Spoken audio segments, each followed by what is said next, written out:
Hello divas, dudes, and dolls, I'm Kara Couture, and welcome back to my cute, quick, and crimson little review show, Very Slay, where we go over each and every one of the runway looks on RuPaul's Drag Race Season 16. So this is going to be a pretty fast episode in all honesty, y'all, because we have just 5 contestants left. And it's the makeover week, so we do have looks in pairs, which might pad things out a little bit. But ultimately the challenge is drag, family resemblance, as always, the quintessential kick out whoever is sort of the competition dead weight, for lack of better words, in Drag Race standards. If I think that the looks are passable, get the job done, but don't really blow my mind, we give it an okay. If I love the pair as a whole, we give them a slay. And if I think a pair is just not really up to snuff, then we give it an A.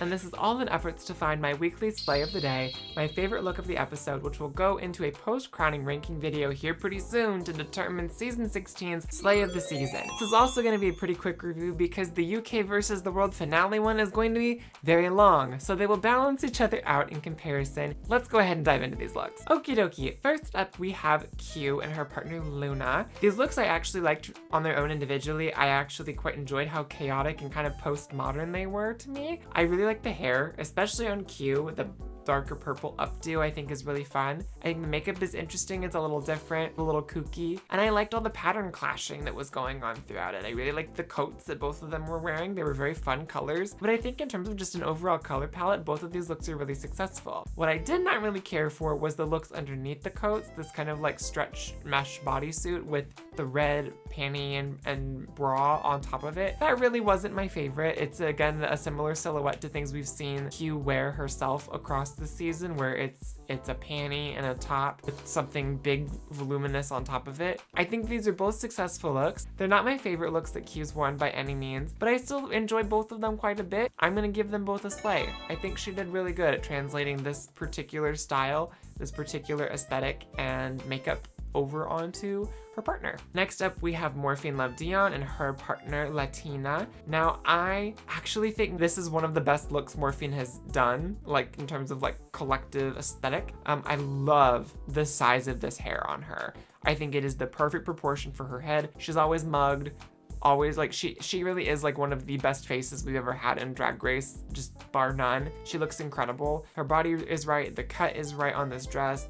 She looks great in red. We've established that here on the channel. Where this gets to be a little south for me is the makeover partner. I like the look in gold. I think it looks great on her, but I wish that there would have been some gold elements in Morphine and some red elements in her makeover partner, just to like bring that all together just a little bit more, so there was more cohesion. And I don't think that the hair choice on her makeover partner was the most flattering, because again, it's a proportion thing. It works on Morphine because Morphine is like fairly petite, but on her makeover partner, who's like this big muscular like beefy guy, it's gonna make the head look quite small in comparison to the body. I had that she kept an updo but did something with it, had a little more volume to it, or had more of a fall or something just to like add some shape up here. It would have balanced out the overall silhouette, and I think the look would have been more successful for it. For that reason, I'm just gonna give them an okay. Next up, we have Nymphia and Juanita Wind. I love the shape and the way that the feathers really move in these looks. I do agree with T.S. Madison's critique though, that I wish that they would have swapped looks, that Nymphia would have been in the purple and not in the yellow. I think just in terms of the general silhouette, this is one of the more interesting looks on the runway. I quite like the hairstyle on both of them. It gets the job done. I think Juanita's makeup looks really nice. I think the bird concept with the little mask beak things is quite fun. It's very silly, and I think it's very on brand for Nymphia. I wasn't the biggest fan of the tight. They were just a little too bright. Had it been like a sheer orange and a sheer pink, I think it would have been a little more successful. It would have been a little more light and airy, a little more delicate, and I think it would have carried that idea across just a smidge better, but a little more fashiony. But I think these looks are both really, really good on their own, and they look great together on stage, so I'm gonna give it a slay. Up next, we have Safira Cristal and Shakira Cristal. Now, these looks, I don't think they go together at all. And I think what sucks so much is that, in all honesty, had this just been a regular makeover challenge where it was just the look, there wasn't this dance element that needed to be involved, had Safira been able to do this geode look that she showed off, I'm telling you all right now, that would have been my slay of the day. because quite frankly, that was the most interesting garment we saw across the entire episode, and it wasn't even like in the full presentation. I really hope that Saphira shows that look off. Really hope we get photos of it because it looks like an incredibly made garment. It looks gorgeous. It's rhinestone to hell, and I would love to see it like in its full glory and get that moment. I'm crossing my fingers that we get a photo shoot in those geode looks. But the looks we did get out of Saphira, makeup, great. Hair, great for both of them. The looks do not make sense together at all. This is not a successful drag family resemblance because there's two very different storylines going on. There's like this under layer of like a royal blue on Saphira's look, and there's no blue at all in Shakira's. And I'm not saying that the looks have to be like matchy or anything, but I would have liked just a little bit of that brought over into the other, just so it didn't look like a look that she borrowed from somebody else, even though that's exactly what happened. This was the least successful in terms of translating her own drag style onto someone else. I'm just going to give this an okay. That's where we are. And finally, we have Plain Jane and Lazy Susan. The execution of the makeover was definitely the strongest here, so rightful winner in my opinion. However, that does not mean that I really like it that much. It's a bodysuit and some pigtails, just with the pigtails in different colors. It's the same outfit. I wish that it would have been inverted.